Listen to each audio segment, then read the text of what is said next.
नमस्कार साथियों। आज मोहम्मद रफ़ी के बारे में बात करते हैं।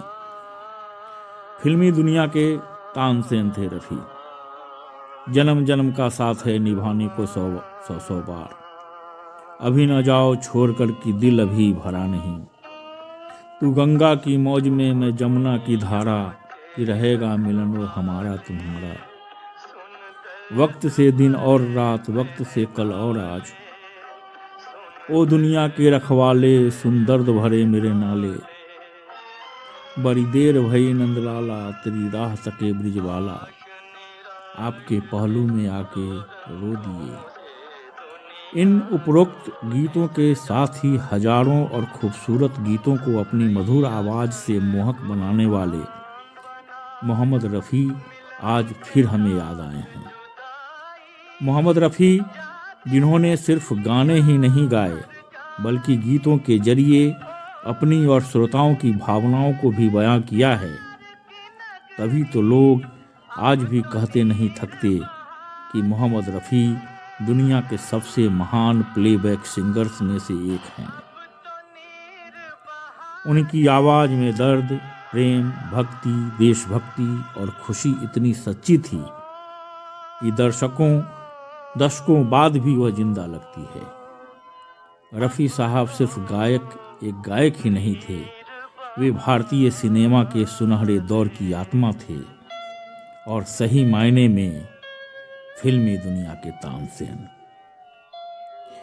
मोहम्मद रफ़ी का जन्म 24 दिसंबर 1924 को अमृतसर के पास कोटला सुल्तान सिंह, जो अब पाकिस्तान में है, वहीं अल्लाह रखी और हाजी अली मोहम्मद के घर हुआ। प्यार से उन्हें सब फीको कहते थे। हाजी अली मोहम्मद बेहतरीन खानसामा थे। वे काम के सिलसिले में 1926 में नज़दीक के बड़े शहर लाहौर चले गए। फीको कोटला सुल्तान सिंह के स्कूल में ही पढ़ाई करते रहे। 12 साल की उम्र में रफ़ी भी परिवार के बाकी सदस्यों के साथ लाहौर चले गए। इसके लिए रफ़ी कभी स्कूल नहीं गए। इसके बाद रफ़ी कभी स्कूल नहीं गए। उन्होंने अपने बड़े भाई के साथ, जो नाई का काम करते थे, वहीं वे नाखून काटने आदि का काम सीखने लगे। रफ़ी संगीत के दीवाने थे और पिता संगीत के सख्त खिलाफ थे। इस वजह से वे चोरी छिपे ही गाते थे। लाहौर में घर के पास एक तारा बजाने और गाने वाला एक फ़कीर आया करता था। उसका गाना सुनते सुनते रफ़ी उसके पीछे पीछे चले जाते। वे अक्सर हजरत दाता गंज बख्श की दरगाह पर भी उनके साथ चले जाते। एक दफ़ा लाहौर में ऑल इंडिया रेडियो के अधिकारी जीवन लाल मट्टो नूर मोहल्ला, जहाँ रफ़ी की दुकान थी, से गुजर रहे थे। तभी उनके कानों में एक बेहद सुरीली आवाज़ सुनाई दी। आवाज़ अनोखी भी थी। आवाज़ का पीछा करते हुए वे दुकान में गए, जहाँ रफ़ी के भाई किसी का बाल काट रहे थे। रफ़ी बैठे गा रहे थे। उनकी गायकी से मुतासिर इस अधिकारी ने उन्हें रेडियो में काम करने का मौका दिलाया। कुछ वक्त गुजरा। लाहौर में उस वक्त के मशहूर गायक के.एल. सहगल के कार्यक्रम में अचानक बत्ती गुल हो गई। समय काटने और लोगों को बांधे रखने के लिए युवा रफ़ी को मंच पर लाया गया। महफिल में मौजूद संगीत निर्देशक श्याम सुंदर रफ़ी से इतना मुतासिर हुए कि अपना पता और रफ़ी को मुंबई, आज का मुंबई, आने की सलाह देकर चले गए। पिता को छोड़ रफ़ी के परिवार के बाकी सदस्य उनके हुनर को समझते थे। सबको लगा कि रफ़ी का भविष्य मुंबई में ही है। इसी तरह रफ़ी मुंबई निकल गए। इसके बाद वहाँ उनके संघर्ष की शुरुआत हुई। संगीतकार श्याम सुंदर ने पंजाबी फिल्म गुल बलोच 1944 में रफ़ी से गाना सोनिए ने हीरिए नी गवाया। इसे उन्होंने जीनत बेगम के साथ एक युगल गीत के रूप में गाया। हिंदी फिल्मों में रफ़ी के गीत गाने की बात करें तो उन्हें शुरू में साल 1944 की फिल्म पहले आप और फिर गांव की गोरी में गीत गाने का अवसर मिला। पहले आप में उनका कोरस गाना था। गाना कुछ ऐसा था कि सैनिकों की कदमताल की आवाज़ की तरह गायकों को भी कदमताल करनी थी। तब लाइव रिकॉर्डिंग होती थी। रिकॉर्डिंग के बाद नौशाद ने देखा कि रफ़ी के पैरों से खून निकल रहा है। पूछने पर मोहम्मद रफ़ी ने बताया कि उनके जूते कुछ ज़्यादा ही टाइट थे। क्योंकि गाना चल रहा था इसीलिए उन्होंने कुछ नहीं कहा। फिल्म पहले आप में रफ़ी ने एक गीत श्याम कुमार के साथ गाया। इस गीत के बोल थे, एक बार फिर मिला दे। नौशाद के संगीत वाली इसी फिल्म में रफ़ी ने जोहरा के साथ मोरे सैया जी गीत गाया। श्याम सुंदर के संगीत वाली फिल्म गांव की गोरी में बेखबर जाग तथा और भी गीत गाए। मोहम्मद रफ़ी की शोहरत और कामयाबी की बात संगीतकार नौशाद का जिक्र किए बगैर अधूरी है।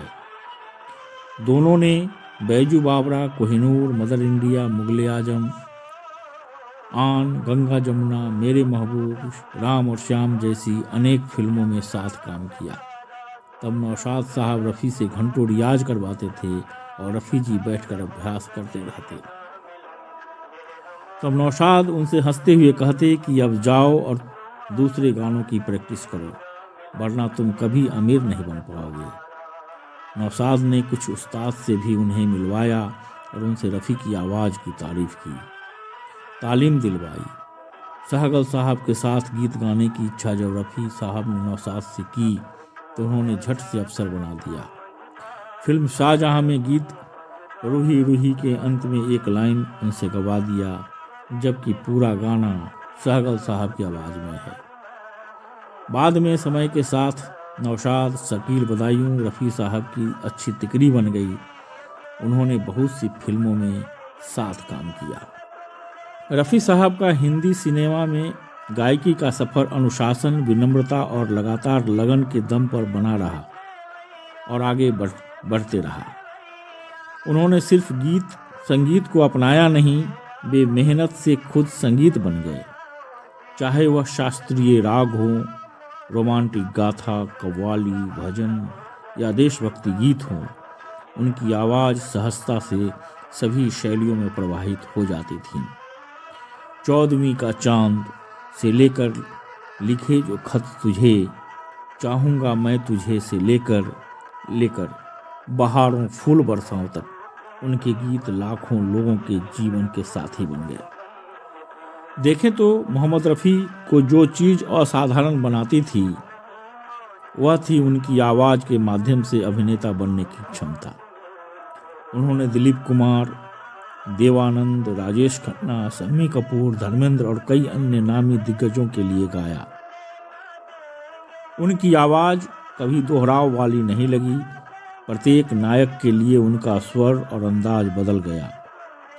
प्रत्येक भावना के लिए उनकी आत्मा प्रतिक्रिया देती थी। इस तरह की बहुमुखी प्रतिभा दुर्लभ है, लगभग खुदाई कहिए। उनकी मधुर आवाज़ के पीछे एक गहरी विनम्रता वाला आदमी भी था। अपनी बेजोड़ सफलता के बावजूद रफ़ी साहब ने हमेशा सादा जीवन जिया। इससे उनकी कृतज्ञता और गहरी हो गई। एक बेगम से अलगाव के बाद बिकलिस बेगम से उनकी शादी सहित उनका निजी जीवन सुर्खियों से दूर रहा, जो गरिमा, प्रेम और सादगी भरा था। रफ़ी साहब का मानना था कि संगीत सेवा है। अगर गीत उनके दिल को छू जाता तो वह अक्सर पैसे की चिंता किए बिना गाते थे। वह पवित्रता उनकी आवाज़ में झलकती थी, एक ऐसी आवाज़ जो लोगों को चुपचाप रुला सकती थी, हल्के से मुस्कुरा सकती थी और बोल समझे बिना भी गहराई से महसूस करा सकती थी। उनके गीत प्रदर्शन नहीं थे, प्रार्थनाएं थीं। उन्होंने तमाम नए संगीतकार, गायकों को हौसला दिया, उनके लिए अवसर बनाए। जब मोहम्मद रफ़ी 31 जुलाई 1980 को दुनिया से चले गए तो ऐसा लगा जैसे एक युग का अंत हो गया। फिर भी चुप्पी कभी नहीं आई, क्योंकि उनकी आवाज़ अभी भी घरों, रेडियो, हेडफोन और पीढ़ियों के दिलों में बजती रही। जिन बच्चों ने उन्हें कभी नहीं देखा वे भी उनकी आवाज़ के जादू को पहचानते हैं। यही सच्ची अमरता है, उनकी आवाज़ का सम्मोहन है। हिंदी फिल्मों में लगभग 7,500 और अन्य भाषाओं को जोड़े तो लगभग 8,000 गीत गाने वाले महान गायक मोहम्मद रफ़ी को अपने कैरियर में 6 फिल्म फेयर, 1 बार राष्ट्रीय पुरस्कार और 1965 में पद्मश्री और फिर सहस्राब्दी के गायक का सम्मान मिला। मोहम्मद रफ़ी ने सिनेमा के लिए तो गाया ही, उन्होंने इंसानियत के लिए भी गाया। उनकी दरिया दिली के तमाम किस्से सुनने को मिल जाते हैं। जब तक जीवन है, लोगों में भावनाएं हैं, उनकी आवाज़ जिंदा रहेगी। रफ़ी साहब हमेशा याद किए जाते रहेंगे। उन्होंने लता मंगेशकर के साथ गाया भी तो है, जन्म जन्म का साथ है हमारा तुम्हारा, तुम्हारा हमारा। वाकई रफ़ी साहब से हमारा नाता कभी नहीं टूटेगा। आमीन। तो दोस्तों, आज के लिए बस इतना ही। जल्द ही मिलेंगे फिर एक नए वीडियो के साथ। तब तक मुझे विदा दीजिए। और हाँ, अगर अभी तक आपने मेरे इस चैनल को सब्सक्राइब नहीं किया है तो सब्सक्राइब कीजिए, लाइक कीजिए। नमस्कार, जय हिंद, जय भारत।